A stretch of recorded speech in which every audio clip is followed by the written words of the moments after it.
Hi, boys and girls. It's Mrs. Turner on day 3 of our last week of distance learning, week 10. We have been reading nonfiction books this week about animals that live in the ocean. Today we're going to read about one that is kind of new to me. This is an animal called a manta ray. I've heard of manta rays, but I don't know very much about them. So today I'm going to model for you how good readers can ask questions and maybe even answer questions as they're reading. Don't forget that when you're reading, you're not just saying words that you know, recognizing and saying those words, you're thinking about what the words mean, what the author is telling you. So the information book we're reading today, called Manta Rays, is going to give us information about the manta ray. It's written and illustrated, well, I don't know if it's illustrated, but it's written by Melvin and Gilda Berger. I can see on the front cover what looks like might be a manta ray, and there's a fish, looks like the ocean. So as I'm reading this book today, look at the illustrations, think about the words I'm reading. I'm going to show you how I'm going to ask questions as I'm reading. Maybe I'll answer some questions.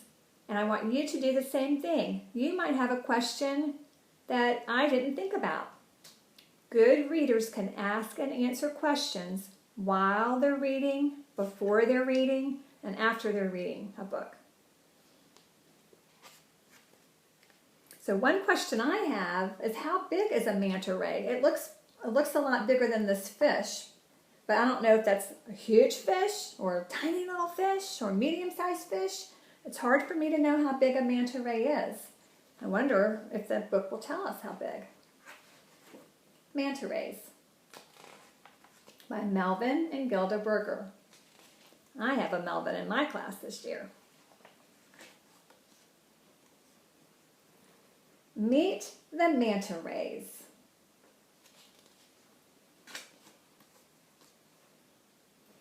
Manta rays are dark on the top. So that must be the top. Manta rays are white on the bottom. That means that must be his bottom.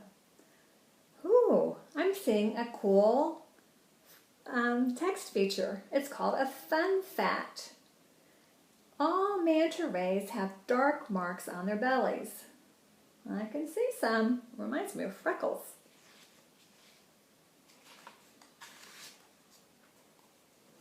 Manta rays swim. Manta rays have fins like wings. So I guess these are the fins.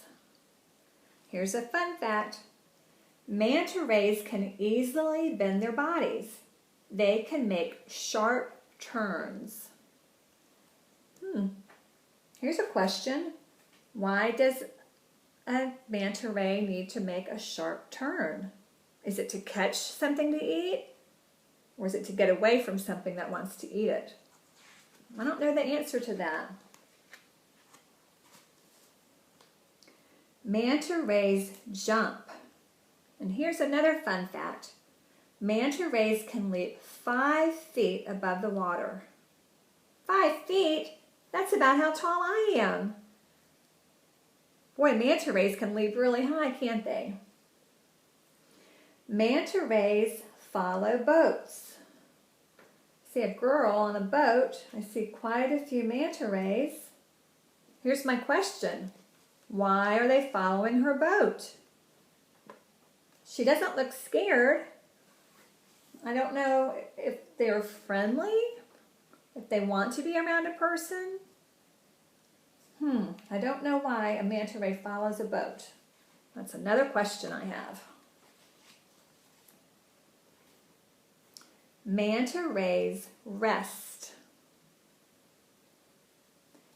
Manta rays hide.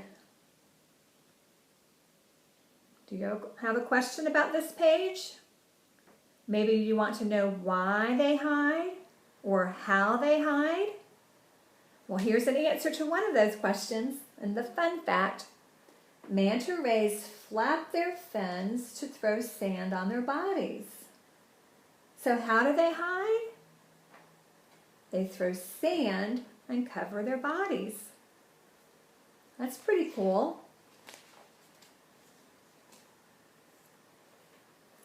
Manta rays are big.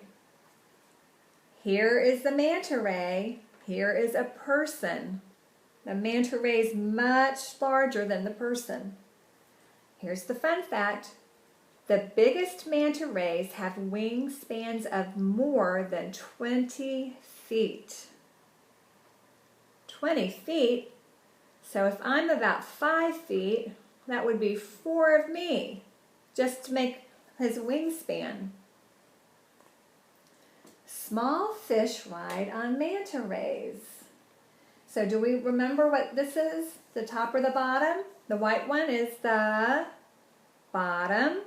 And here are some small fish catching a ride on the manta ray. Do you have a question about this? I do. Why are the fish riding on the manta ray? Could the manta ray eat them?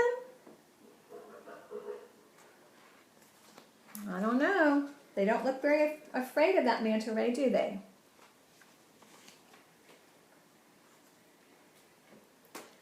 Lots of manta rays swim in warm waters. Look at all of the manta rays. My question is, where is this? Maybe in Florida? Maybe in Ocean City? I don't think the Ocean City water is that warm right now. So maybe it's somewhere in Florida. Here's a scuba diver. People dive to see manta rays. So he went diving so he could see a manta ray, and now he's riding on a manta ray. Look how wide his wingspan is compared to how wide the man is. Here's the fun fact. Manta rays are not afraid of people. Manta rays are harmless. They will not harm or hurt a person. So I guess that's why the man is so comfortable riding on the manta ray.